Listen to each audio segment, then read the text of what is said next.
Anybody got anything they want to add or subtract? This is the updated agenda? Yes.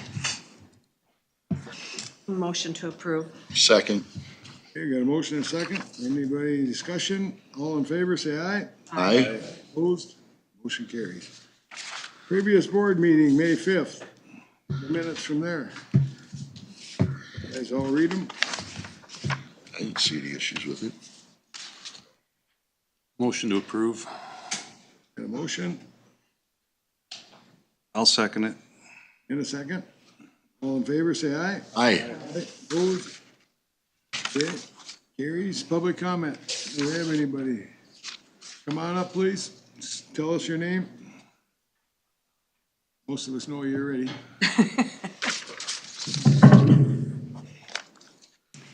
Yvonne Krogstad, Caledonia Township. Good morning, Commissioners. Excuse me. One of your action items this morning is about a courtesy car for the airport. I have some questions I would like for you to answer as you discuss it. Who pays for the purchase? Who pays for repair and maintenance? Who pays for the gas? How many people will use the service? Will they be charged a fee? Obviously, the county will be footing at least some of the cost, or it wouldn't be on the agenda. Do you think it is not only right, but fair to all county taxpayers? And would that money be better spent for something else? Thank you.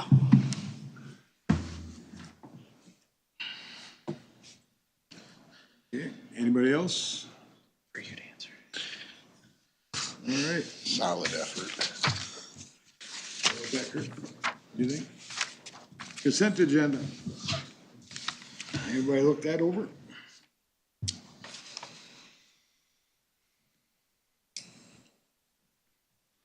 Motion to approve. Motion to approve, is there a second? A second? Yes. We got a- Any more discussion? All in favor, say aye. Aye. Aye. Aye, opposed? Consent agenda carries. Action items. Consider approving the courtesy car agreement.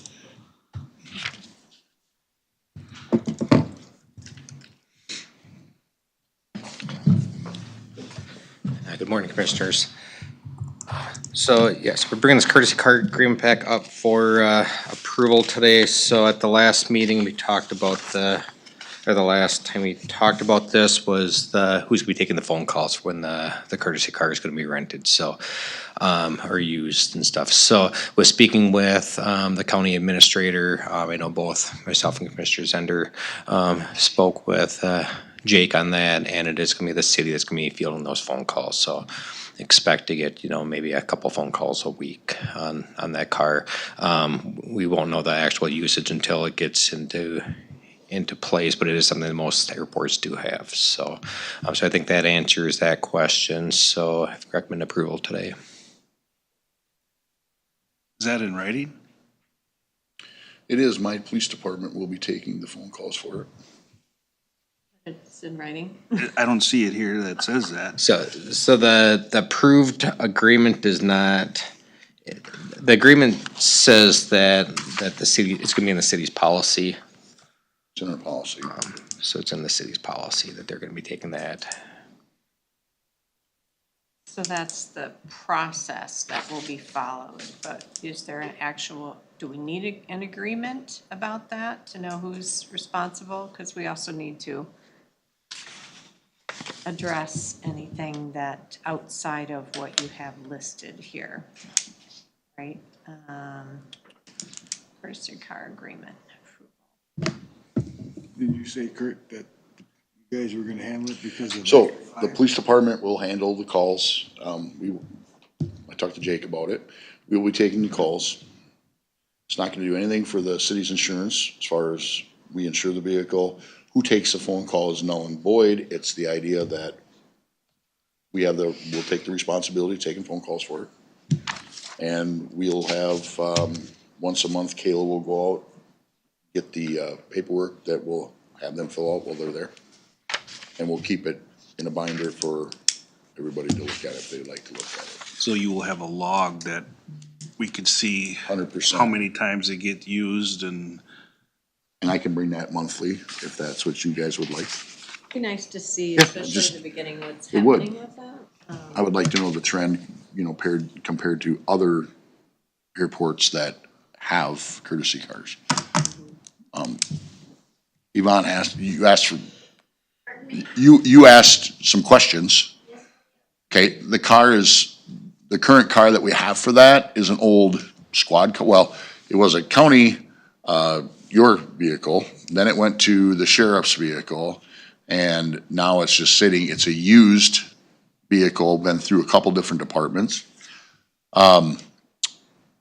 Oil changes will be by the county, it's insured by the city. The gas will be, if you use the vehicle, you're responsible for putting fuel in it. That's about, Repairs and maintenance, oil changes. that's on the county county side. pays for all that. County pays for that, which they paid for that, for when it was used by Brian or any of his staff, used by the sheriff's office, any of their staff.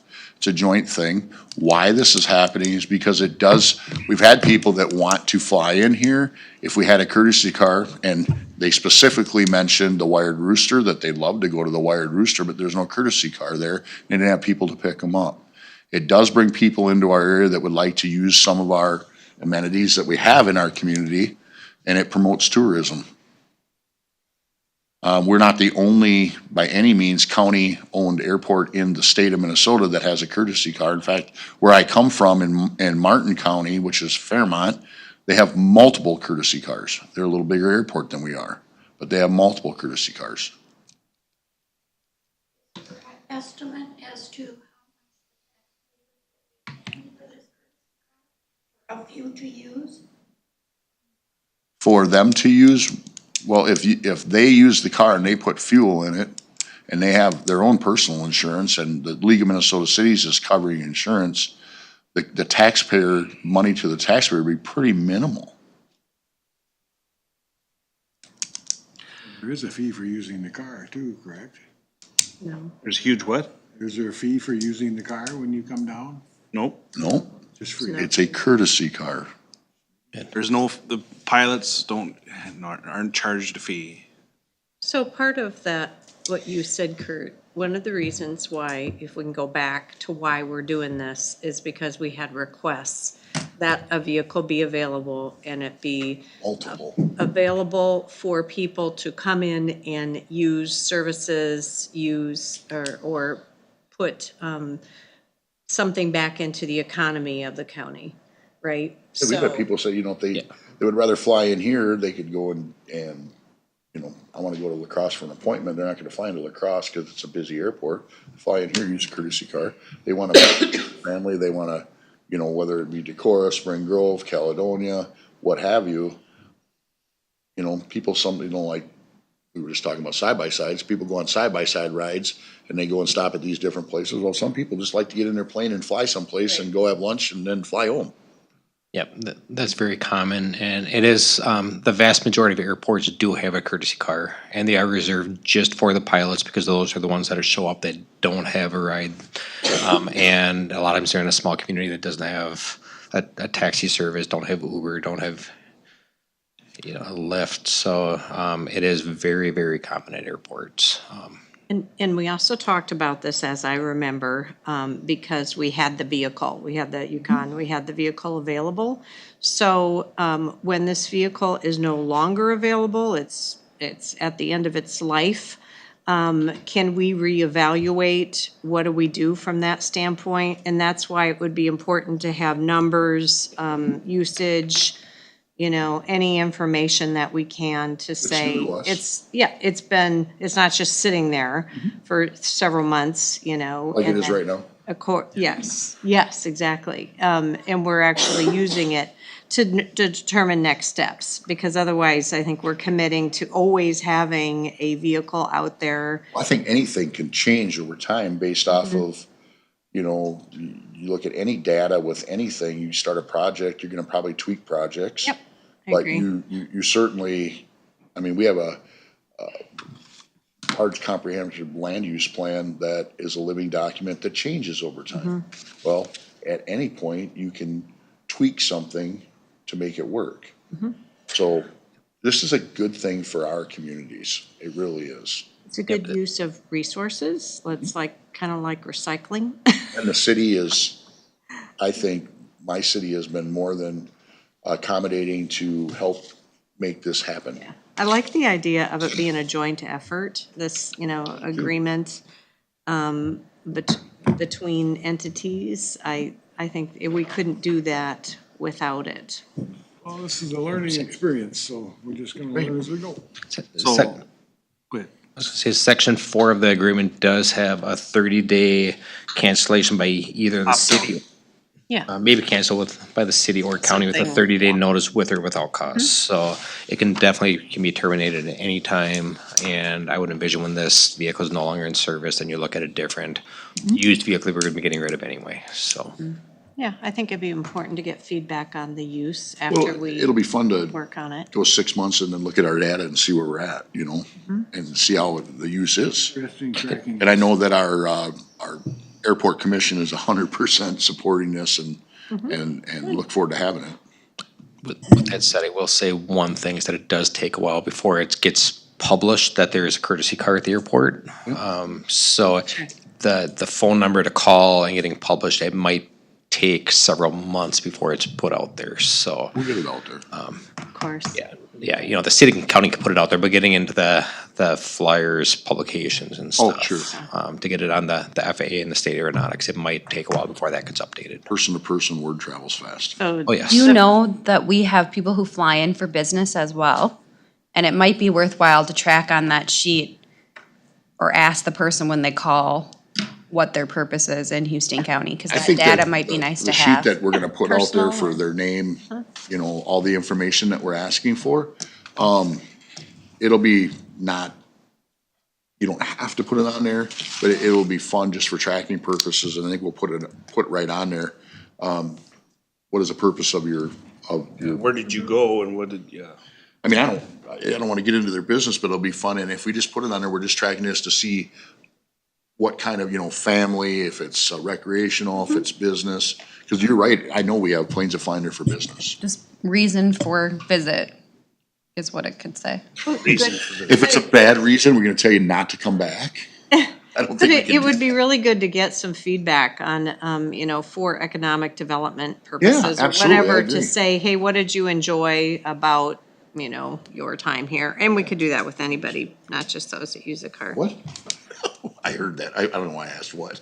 Nice. I'll make a motion to approve it. Okay, is there a second? I'll second it. So there's no restriction on where they can go with the car, right? I mean, they can go to La Crosse, Rochester, Well, no, but Winona. if there's another airport, and we're gonna have to tweak that as we go a little bit, but you're not gonna, why would you fly into Caledonia? Well, I don't instead of know. I'm just Rochester? asking. So is there a limit on? There's a time limit. They've got. Is there a time limit? 12-hour time limit, and their policy says Houston County or adjacent, Jason County, I think it says, or adjacent area yeah. is what their official policy language So if you wanna is. go to Mabes and Decorah, you can. All right. All right, we had a motion, a second. All in favor, say aye. Aye. Aye, opposed? Okay, motion carries. Consider approval of the Boulevard tree policy and permit. Permit fee is needed to be determined. Yes, so I worked up a boulevard tree and shrub policy. This is based on a template put out there by the LRRB, which is local research board. Consists of county, state, and city employees to kind of put together a template of a boulevard tree policy. So put this together and bring this to the board for consideration today. The city of La Crescent has been, really asking for some permits to plant some trees in the boulevards. So this policy is based on that template. I would anticipate that they would look at applying for a permit fairly soon. The a couple things in here. It does restrict the location of where the trees are, based on the type of trees, based on trees that we figure are gonna be survive in a boulevard with a higher salt content, and, that's not gonna damage the pavement and the sidewalk and stuff. But then the policy also does have in there that, the responsibility for any damage would be the responsibility of the permittee. So if there is a tree that the roots are damaging the sidewalk or the curb and gutter or the pavement, it would be the responsibility of the permittee to repair that structure. They're responsible for the planting and maintenance of the trees. Yes. And that is why, going back and forth with the county attorney's office, they think this is best being a permit that we will have. It's geared toward municipalities applying for it, because the municipality is going to be there to maintain them. If we have an individual house applying for, household or individual applying for the permit, they sell their house. Next individual comes in, well, I didn't apply for this permit, I'm not responsible for that tree and the maintenance of that tree. So it really is geared toward municipalities applying. Permit fee, they determine that. And then the permit fee, we'll need to have the board determine that. I'm not sure if this needs to be, if a new fee, so if it needs to go through, the standard process for a new permit fee, or if it can be done at this time. You could have it be, a set fee, or it could be a different fee for different number of trees. So, maybe 1 to 5 trees or 1 to 10 trees is one number, 11 to whatever is a different number, because there is more review time, and more potential impacts of trees, the more trees you have. So that could be multiple. So I just don't know how quickly a permit fee can be implemented here if you, put a policy in place, but we don't have a fee. Really it's a policy that other entities can start looking at and reviewing, but they can't really apply until we have a fee set. Isn't that something that we can do when we do our annual fee schedule? Yearly thing? We have to have a public hearing for that, don't we? So,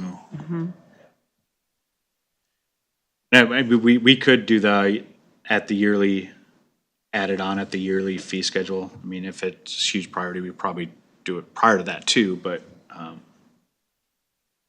efficiency wise, if it was just kind of added into the yearly fee schedule. so do we have one now?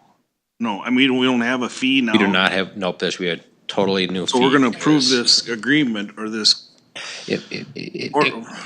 If this agreement is approved, at least, or if this policy is approved, at least that lets the other municipalities know, hey, we know what the permit is gonna look like, we know what the policy is, so we can start reviewing that and preparing for getting plans put together.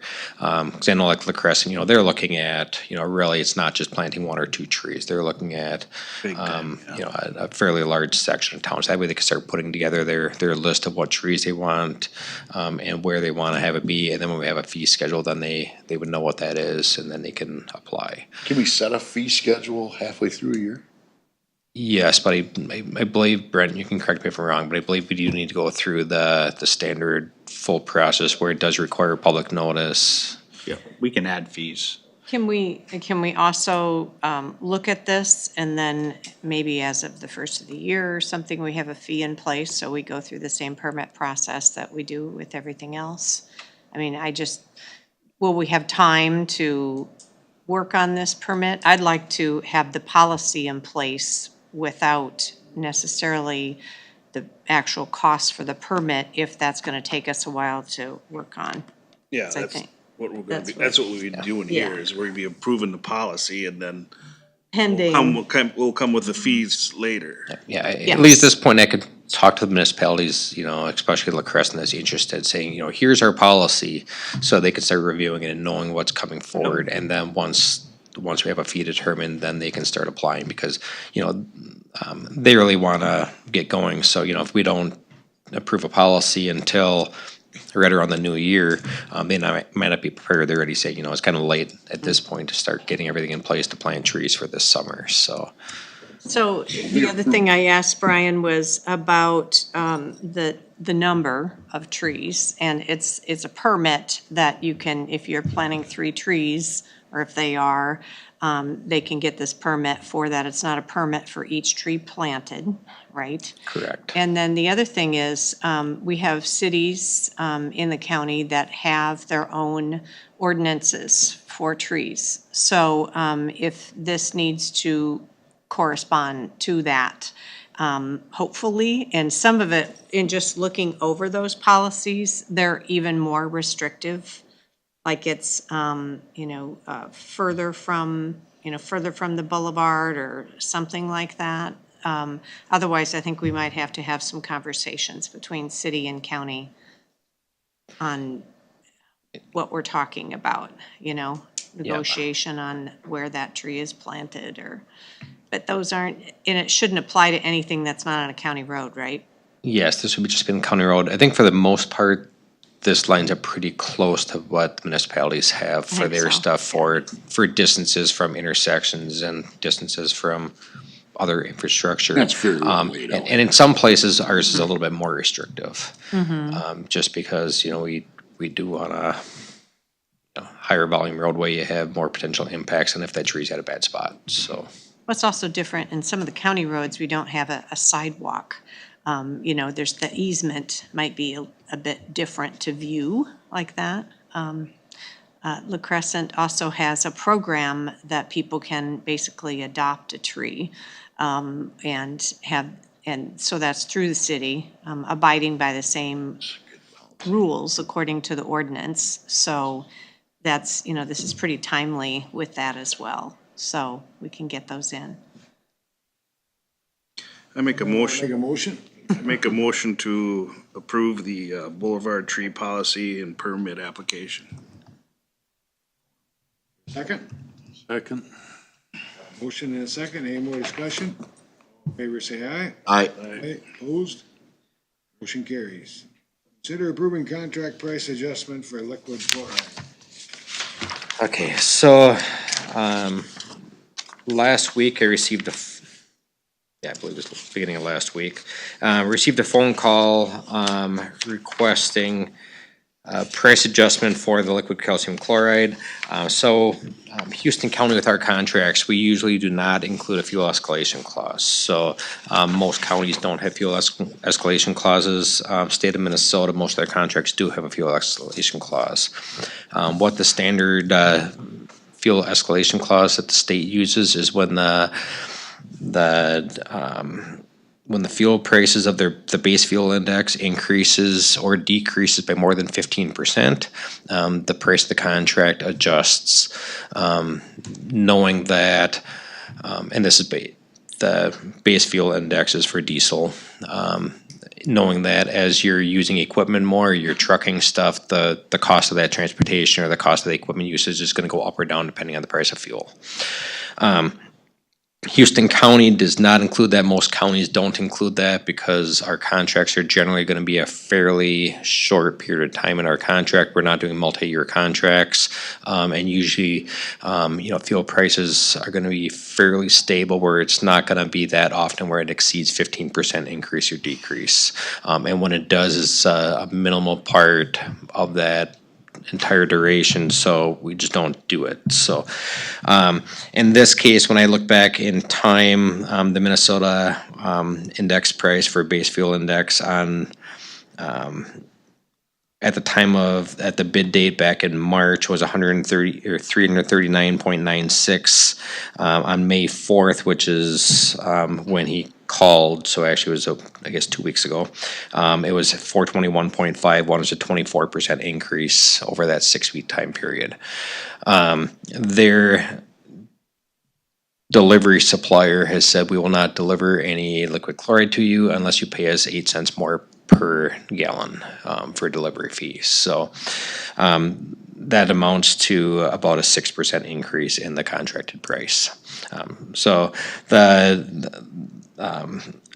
Tim from Bluff Country Brine called me up and said, is the county willing to consider a price adjustment? We know that it is not in the contract, but anything is better than nothing to help increase that or for their costs. We are not obligated to pay any more. It is more of a request.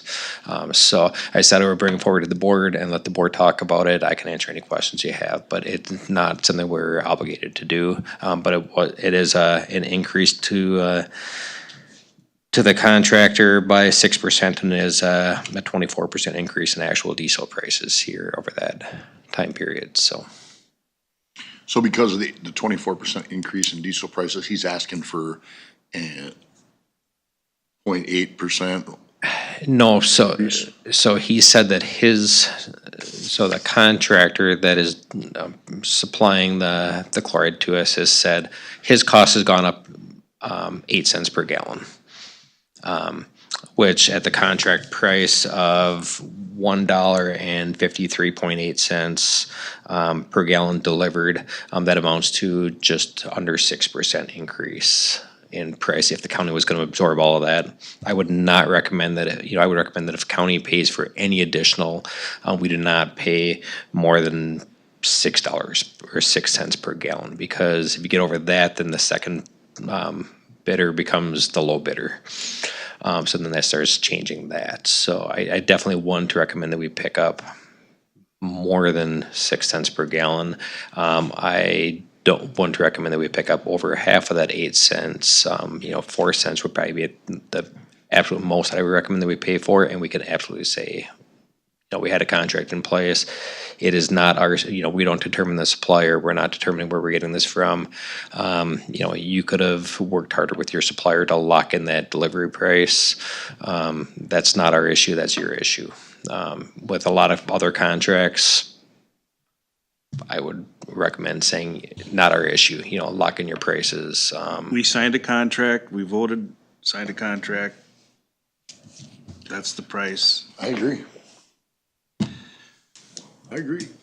It didn't have any terms in there that said, if this increases, then Right. that's usually what. And I mean, I feel for his position, but, maybe he got some of that brine in, I don't know.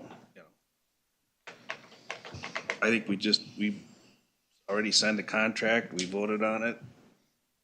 If Done deal. They won't deliver it, then I guess we won't have chloride. Pretty, Yeah. So he said if he doesn't get that, he's not delivering it? He did not say that at all. And actually, we have 3 loads delivered yesterday. I think we'd leave it alone, don't do nothing. And I think just, I know Brian and I had a conversation about it when it happened, and I know his kind of concern was, this is a good company he's worked with for a lot of times, and he kind of continues to want to have them bid on those projects. So I think that was kind of the angle of the reason that he approached the board on Yep, that. I get that. To work with I get that. company. Yeah, it's been a great company to work with. They have been low for several years in a row now. So we want to keep that good relations. And we want to, keep having a good price coming in from them as well. But at the same time, there's nothing for that escalation in the contract either. We do try to hold contractors to their end of the contract. And, we want to hold the county to our end of the contract as well. Should have been in the contract from the start. If fuel goes over a certain price, then we need to be bumping it up. That's But we don't do that for Yeah, the I- short-term contracts like that. For most contracts, counties don't want to, we're not out there, we don't want to keep checking No, we don't wanna do the that. rates all the time, and really what their fuel escalation clause, when you look at it from the state, it says for this equipment, this is the cost, or maybe it's for this type of product, this is the cost. There really isn't one in the state contract for the fuel escalation clause for trucking or for, in this case, it's just trucking of a product. There isn't that. It's geared toward for producing aggregate and delivering it and installing it. This is the price when you plug it into the spreadsheet. So in some ways, we'd have to make up our own rates for what happens if that fuel goes up or down over 15%. And then we need to track that and monitor it. What's 4 cents a gallon come out to with what we have? It's 4,000 gallons, wasn't it? Well, Yes, so I believe the total estimated cost is, or the estimated brine this year is about 40,000 gallons. 40,000. So some of that is county, some of that's township. So really, we're talking about $1,600. $1,600. Talking about $1,600. Part of the 1,600 would be township too, correct? Correct. It is not just, yes. It would actually be, A little over half of that is actually gets built back to the township. So in some ways, if the county voluntarily increases it, we're increasing it for the supply that's going to the township as well. well, actually, we probably end up putting in about $800 if you figure half goes to the township. Were the townships already told the preliminary number? We gave them a rough idea based on last year's prices, but that's based on, it's estimating what the application cost is gonna be. Then you don't really want to get in the situation of setting a precedence if somebody else Yep. comes along with with this increase. So it's unfortunate that the fuel went up, but we did have a short-term contract. It's only 6 weeks too. It ain't like it's a year or 7 months or 6 weeks, ain't very long. Hold it down there. Well, we don't have to take any action. Let's just consider approval. I think we could just not Keep it consider the it. same. Pull it off to action? Well, Take no action, I think. take no action. No action. No action. All in favor of doing no action? Well, we don't need to vote on Do that. it. Not taking it. Okay, Ain't doing nothing with it. Enough. State contracts include fuel acceleration clause when Iraq fuel prices increase more than 15%. yep, so that's, the ABCD, that's all with the last item, so. You gotta go Yep, number yep, 4. Number 4. Okay, move on to 4 then. Approval of a quote for Winona Controls to replace 2 boilers at the Woodland Building. Yep, so, we've been told, multiple times here over the last, few years to several years that the boilers at the Woodland Building are aged and due for replacement. The current ones are, existing units are 80% efficiency, units. We have inspection, logs on that dating back 30 years, so we don't know the exact age of those, but we do know that they're, over 30 years old. The proposal here is to replace the 80% efficiency units with 95% efficiency units. So they're a little bit lower BTUs, but actually when you look at the efficiency, you actually get a little bit more heat out of the new boilers, even though they're lower BTUs. The total cost of that is $23,900. We did budget $20,000 this year for the budget, so it is higher than what we budgeted for, but with the market and the prices, we do think that is a reasonable and good price. So we recommend approval of the boilers, getting them replaced out there. So this is for 2? That's the price for 2? Yes, these are much smaller units than what we have in, the courthouse or the justice center. But more efficient. Or be more efficient? Yes, these are, they're essentially, they're a high efficiency, they're 95% efficiency. Motion to approve. This is the building down by Jennings, correct? The one right down here, yes. So we got a motion to approve. Is there a second? Second. Okay, all in favor, say aye. Aye. Aye. Aye, opposed? Number 5, appoint Sarah Wesley Smith to complete an open partial term on the committee. The term would be from the date of the appointment through 12/31/26. Dirks, Lisa, she's not here. This is for extension committee, so I recommend approval of this nomination. Second. Appointment. Second. Okay, we got a motion and a second. All in favor, say aye. Aye. Aye. Aye, okay. She'll be a good addition, so. Good. What was that? Should be a She'll good be a good addition. addition. Yep. Consider accepting a donation from Test for Farm Safety Day. Page 20, Brichter, she's not here. I make a motion, we accept the donations for the Tesmer Farm Safety Days. What are they in amount of? It's a donation. I'll second it. Okay, you got a motion and a second? I just like to acknowledge the people that have donated. I think it's important to acknowledge these people that donate in businesses too, so. Right there. Yeah, Lions Club. All right. All in favor, say aye. Aye. Carries. Consider the resignation of Jason Kraft from the Root River Trail Extension, Citizens Explorer Committee, and appointing honorary donation to serve on the committee on behalf of the Houston County. He didn't need it.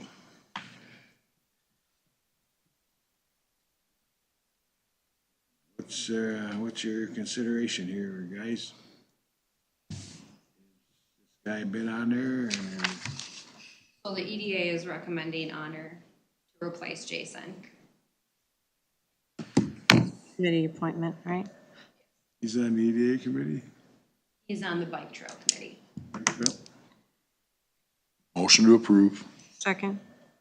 Got a motion second. All in favor, say aye. Aye. Aye. Opposed? Motion carries. So- Number 8. Oop, somebody got- He will be appointed. Yeah, so that was a combination motion to accept the resignation and to appoint. Point. Right. It's the same. That's clear, right?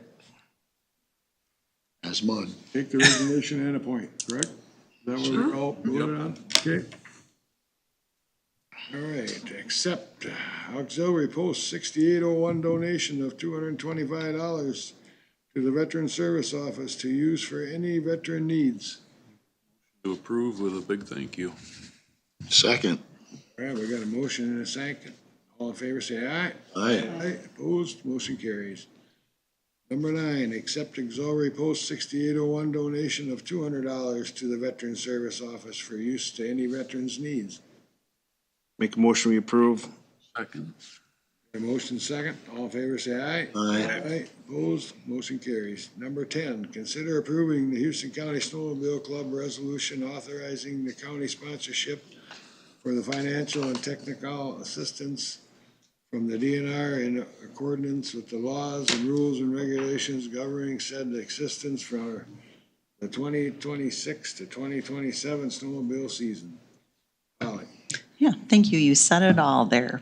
So this is the 4 annual resolutions that are required from the 4 clubs to receive their grant and aid dollars from the DNR. This is every year. This is an annual, every year. Every Yep, year we do the same thing. yep. Motion to approve. Can you approve them all at the same time? Mo- You should be able to, right? Yeah, We're all under number 10, so we. could- Motion to approve A, B, C, and D resolutions. Second. Do that. Second. Okay, we got a motion and a second. Any more discussion? All in favor say aye. Aye. Opposed? Okay. Discussion items, we're down to discuss peddler ordinance, 13 to be updated in the near future. Polly. Yeah, so research was actually done last year in comparing peddler fees, timeframes of license, and different requirements with neighboring counties. So the other 16 counties that were looked at were all consistent. We were not. So to be brought up to current standards, we decided to move forward. Our new fee schedule was approved and changed in 2025, but the ordinance wasn't officially updated. So that's what we'd like to do now. The main differences that we are looking to get approved, the fee structure did change. We were going with a 30-day time frame for $75. The other 16 counties were charging $150 for the year. So that part had been approved earlier. Again, this is just the ordinance part with the wording that needs updating. We also require the peddler or transient merchant now to give bond to the county, no less than $1,000, no more than $3,000. And again, the license period was changed from the 30 days to the 1-year period. So. So it's good for a year then. Right. So when we submitted this, we didn't have Sue Bublitz, her approval yet. So we have since gotten it after she read the ordinance, so we can, if it gets approved here, we'll kind of keep moving forward with it. But this is kind of a heads up that this is where we're at in the process of bringing everything up to speed. Okay. We have to approve this now? No, Okay, Discussion. discussion. works for me. So, okay. Good. Thank you for looking into that. Yeah, Thank thank you. you. So that'll probably end up being in our, June 16th. Got it. We'll do that. Coordinator updates. Yesterday we had a department head meeting. It was kind of, we had Mauer County come talk about their cyber attack that they had. It was pretty informative and kind of, showed the department heads some of the stuff that they had to go through and, some of the deficiencies that they seen that they had while going through that process, so that's good. So we're kind of in that process of building that tabletop exercise to get departments thinking about if that would ever happen to Houston County, how they can still operate without some IT issues, so. Did they have like handouts or notes or anything that you can share? No, they didn't. And then to some of the information that was kind of shared wasn't necessarily for public, so they didn't want it recorded either. So, but we can definitely go over some of that stuff with you as well, if you had any questions Might on be that. important for the full board to understand what that means. Sure. Andy had a lot of correspondence with him, so Yeah. there was good contact that way, so. Yeah. Okay. And a lot of it wasn't necessarily from an IT standpoint. It was, they were not IT. They were basically just, was our experience and this is how we continue to operate. So department heads they were, or some of them? Yeah, it was the chief deputy and then an emergency manager. Emergency manager, okay. Yep. Yeah, Dave Pike was here. yes. So was Mark Olson here then, yes? Mark was there, yep. Mark and the sheriff were there, so.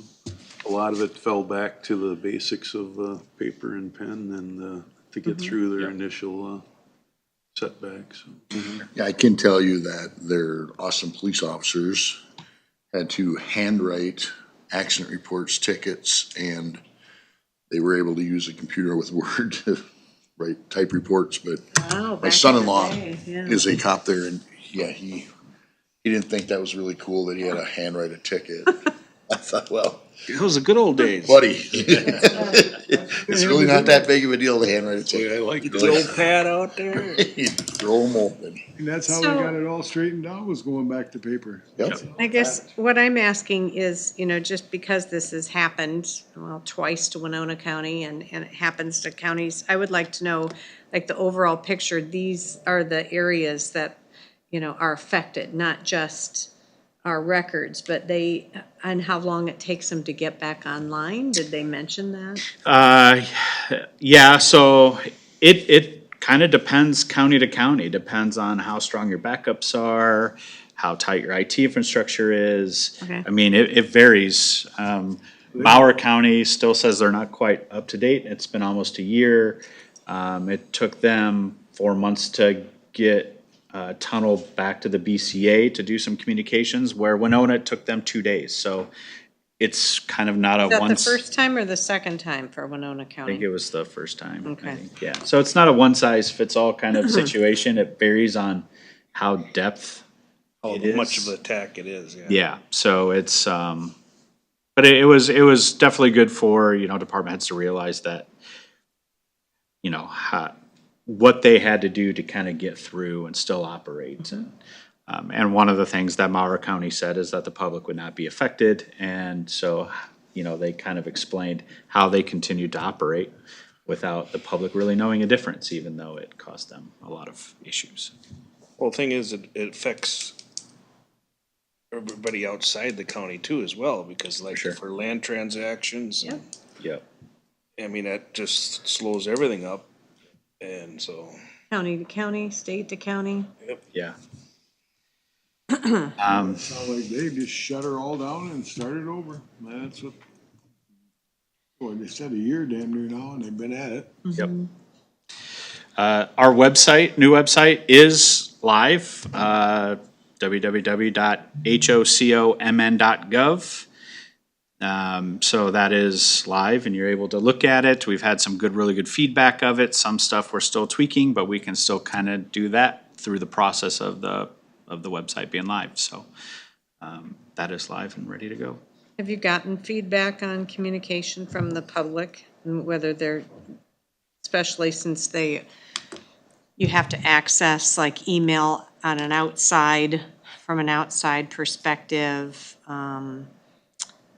Have you gotten any feedback from the public yet? Probably not, okay, because they don't necessarily know, or you don't know that they're trying to get a hold of you. It's only been live for a short amount of time though. Yeah, so Friday it switched over, this last Friday it switched over, and now we kind of ran parallel websites at the same time. So our old website and our new website, and then yesterday we switched the old website domain over to the new. So we'll be, I'm sure, getting some feedback at some point if anybody has issues with that. I like it already. Other than that, that's all I have this month. All right. See, I got a personnel meeting today and I had a meeting yesterday.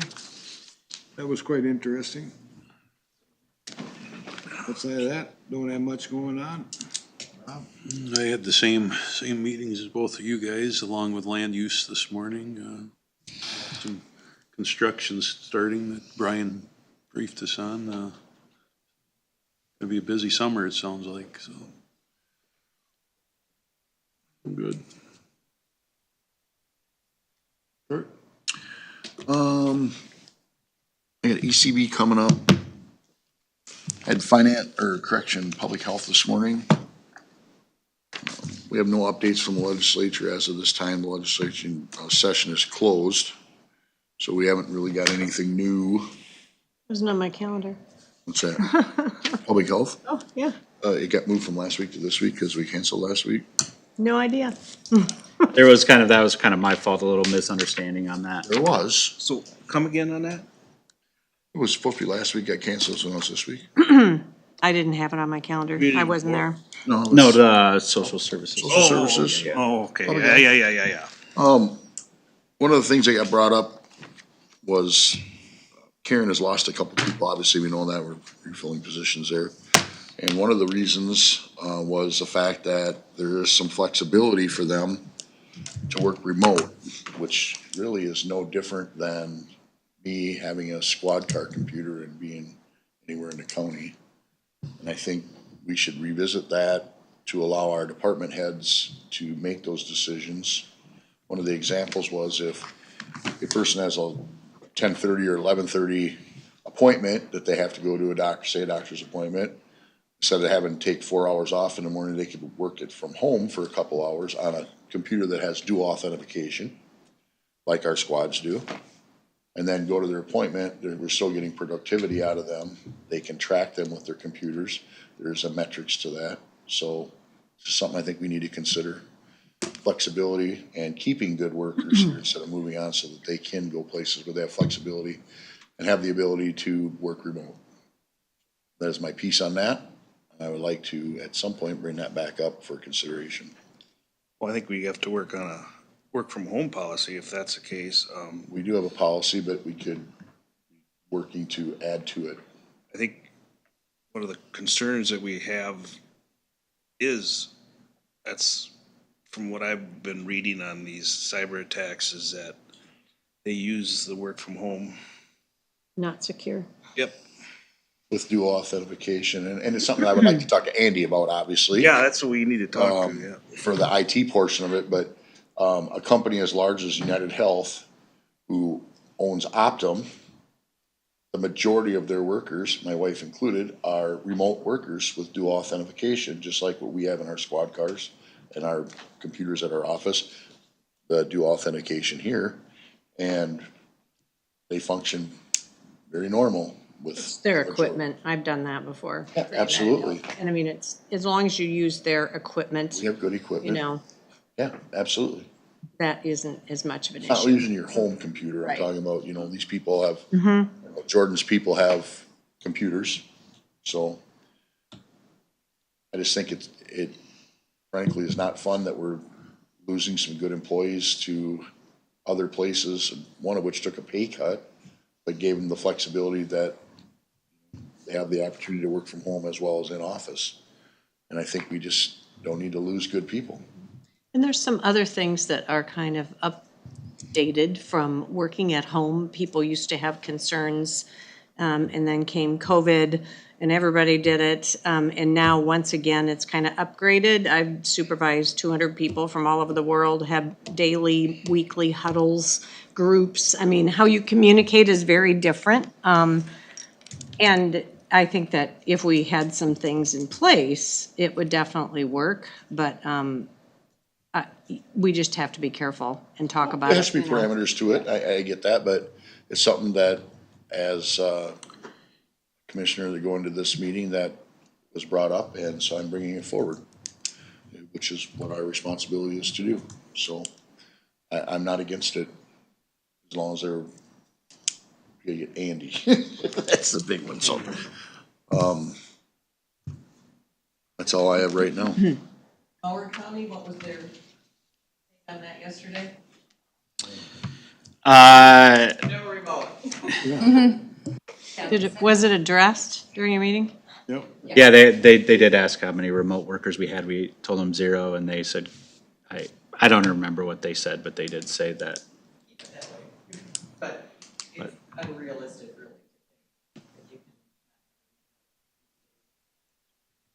Yeah, It wasn't encouraged. I'm just saying, it doesn't have to be, everybody needs to be remote. I'm saying that we should really look at the ability to, I can get 2 hours of production out of somebody in the morning before they go to their meeting, and then they get done with a doctor's appointment and they come into office and go to work, versus now they just took 4 hours off of sick time and then they come to work. I got nothing out of them in the morning. And I feel like giving our department heads within parameters the flexibility to work with their people, because happy workers are good workers and productive workers. And if you have a good environment for them to work, you keep people. And when you don't have that environment and the ability to flex with them, you lose people. And for them, I think it's not very much fun to have to keep hiring over and over and over, especially when they're not necessarily leaving because it's a better paying job elsewhere. see, Some cases. but the problem is that if you're gonna just do it for certain people and not everybody, you're gonna create resentment among other workers who have to come to work. You still have to work. I'm not saying that, but they have to come in to work. Where other workers can say, I can work from home. I mean, that's a sticky deal. So, I mean, that's something you need to consider. You know, Just everybody's, brought it forward. I know, I get why you brought it forward. I appreciate that you did. I just, you know, those are things we need to consider. I think there's some talks that need to happen. Yep. That's all I have. Eric? Yeah, I had an extension meeting here I didn't report on because didn't have a meeting last week, so, welcomed our new member, Lane Zafke. It was a good meeting. Discussed about some changes that are happening up at the fairgrounds, or we're gonna redo the what do they call that, the Hilton, 4-H Hilton up there. So they're gonna revamp that. They're not changing anything on the exterior, it's just inside work that they're doing, so. Talked a little bit about that, and 4-H Hilton, yeah, it's the 4-H building at the fairgrounds. where they serve food. Well, it's where they have their projects and display. And Oh, then- that building, Yep, okay. Yep. Yep, It's not the 4-H food stand. How's the new building coming? at the fairgrounds. That's coming along, from what Rebecca did a little report on that. They haven't gotten, from what I understand, it's gonna be a little less space for cattle, because it depends on if they have the milking set up in the new building or not. I think there's some things they gotta work out on that, but from what I understand, it's coming along, so. Well, they had to keep it to a certain size, otherwise they had to put in, the sprinklers. Sprinklers, yeah, I think that was the, Was that the that's why I reason? had to stay with the size they went with, yep. So, other than that, we had a lot of other discussion about what's been going on in 4-H and extension and Katie's gonna be on leave here in July, so she's got her work covered by other educators in the state that'll be helping her fill in and covering some stuff, so that's good. They had an awful good turnout that day out there. Testmer Farm Safety Days went well. Made 405 burgers that day. Holy cow. Had a lot of kids. It was a good day. Yep. Big day for it. Good day. Yesterday I had a River One watershed meeting in Preston. We reviewed our renewal of our 10-year plan, and this is it right here. I'll try to forward that to you. I was trying to do that this morning and it failed, so I'll have to try again.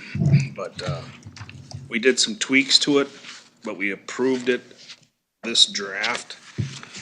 It'll go before the public for public comment here in July. And then,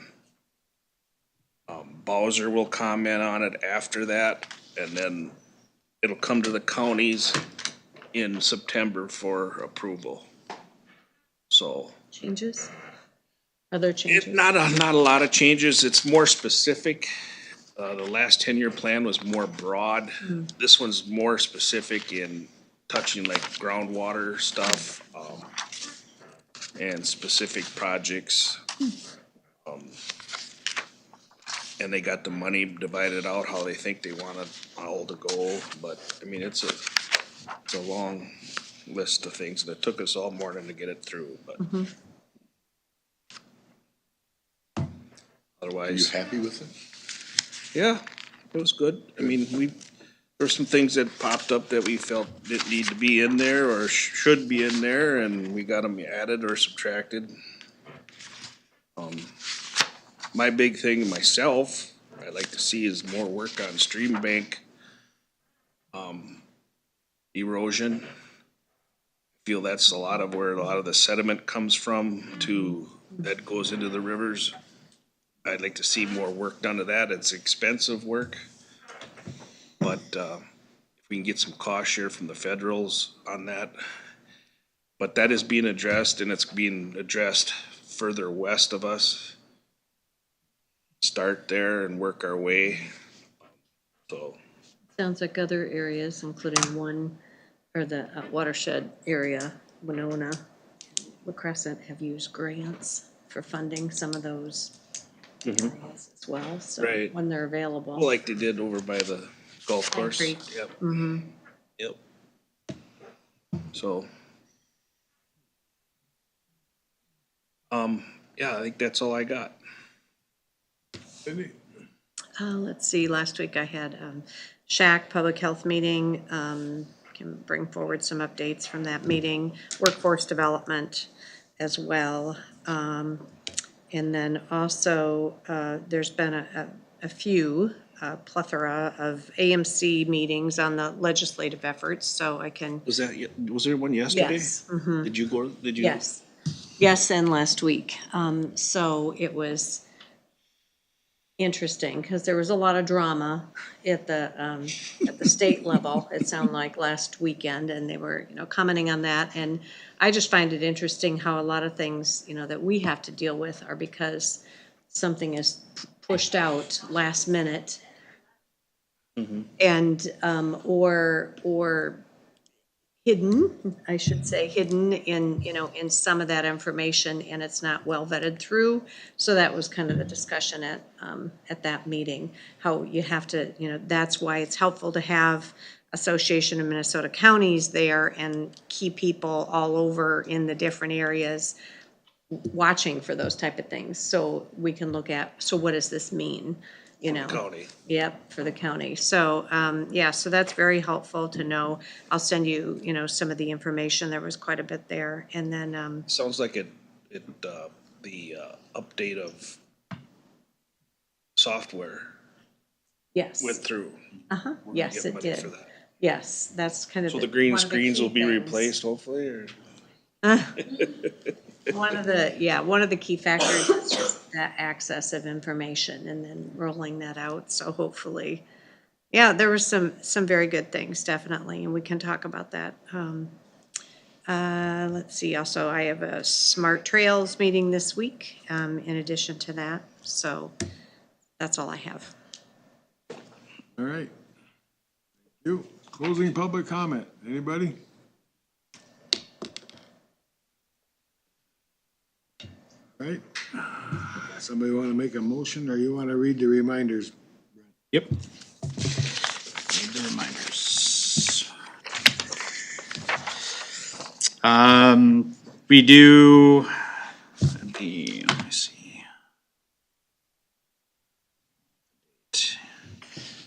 Be May 28th, we do have the Board of Adjustment Planning Commission. That does typically meet on the fourth Thursday of each month, 5 PM, County Boardroom. So that's coming up. Agendas are posted on the county website. That's the only thing we have for reminders coming up, so. Somebody want to make a motion to adjourn? So moved. A second. I'll second it. All in favor, say aye. Aye. Aye. Well, I guess we're gonna approve that. Those Adjourn. four, one time you said those are four same.